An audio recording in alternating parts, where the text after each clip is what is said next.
Você sabia que no final do século XIX, Brasil e França estiveram à beira de um conflito armado e que a disputa por um território na fronteira com a Guiana Francesa, rico em recursos naturais, quase acendeu a pólvora de uma guerra internacional?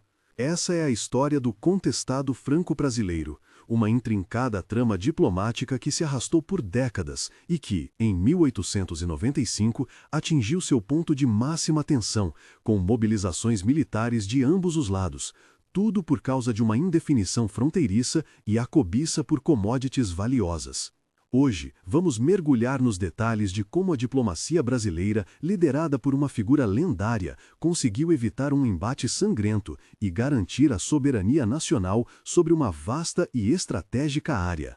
A disputa entre o Império do Brasil e, posteriormente, a República com a França, pela posse do que hoje corresponde ao estado do Amapá, tem suas raízes em tratados mal definidos do século XVIII.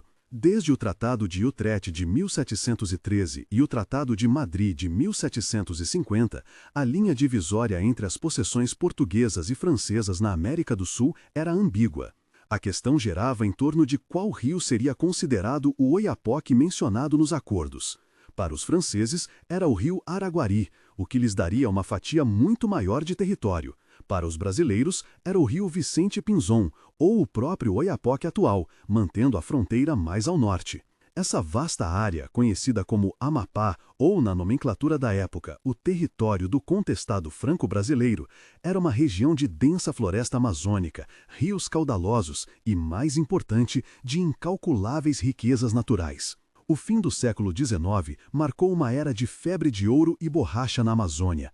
A descoberta de jazidas auríferas e a crescente demanda global por látex transformaram a região em um ímã para aventureiros, garimpeiros e, claro, para as ambições coloniais de potências europeias. Franceses e brasileiros, junto com uma mistura de outras nacionalidades, adentravam a mata em busca de fortuna, estabelecendo vilarejos e postos de extração, muitas vezes sob a bandeira de suas respectivas nações, criando uma zona de fricção constante e crescente. Em meio a esse cenário volátil, em 1895, a situação atingiu um ponto de efervescência perigosa. O governo francês, agindo unilateralmente, enviou o navio de guerra Bengali, com tropas para ocupar posições estratégicas no território contestado, na bacia do rio Calçoene, sob a justificativa de proteger seus cidadãos e interesses. Essa ação foi uma clara violação do status quo e da soberania brasileira. A notícia da incursão francesa ecoou pelo Brasil, gerando uma onda de indignação e patriotismo. A jovem República Brasileira, ainda se consolidando, viu na afronta uma ameaça direta à sua integridade territorial e à sua recém-adquirida soberania. A resposta do governo brasileiro foi imediata e enérgica. O presidente Prudente de Moraes e seu ministro das Relações Exteriores, Dionísio Cerqueira, instruíram o reforço militar na fronteira do Amapá, enviando navios de guerra e tropas para a região. A Marinha Brasileira, que havia sido modernizada na década anterior, foi posta em alerta. O clima era de guerra iminente. A população brasileira, inflamada pela imprensa, apoiava fervorosamente uma postura firme contra a França. Em Paris, a reação não foi menos nacionalista, com setores da imprensa e do governo defendendo a manutenção da ocupação e a expansão da influência francesa na América do Sul. A tensão era palpável em ambas as capitais. A esse ambiente de hostilidade contribuía a atuação de figuras locais, como o destemido capitão Trajano Benício, um patriota brasileiro que organizou milícias para resistir à presença francesa, tornando-se um símbolo da resistência local. Sua atuação demonstrava a complexidade da situação no terreno, onde não se tratava apenas de uma disputa entre governos, mas de povos e identidades se chocando. No entanto, a sabedoria e a prudência diplomática prevaleceram. Em vez de escalar o conflito para uma guerra aberta, ambos os países concordaram em submeter a questão à arbitragem internacional. E foi nesse momento que o Brasil revelou sua arma secreta, José Maria da Silva Paranhos Júnior, o Barão do Rio Branco. Rio Branco, um diplomata brilhante e um historiador meticuloso, foi nomeado para defender a causa brasileira perante o Tribunal Arbitral em Berna, na Suíça.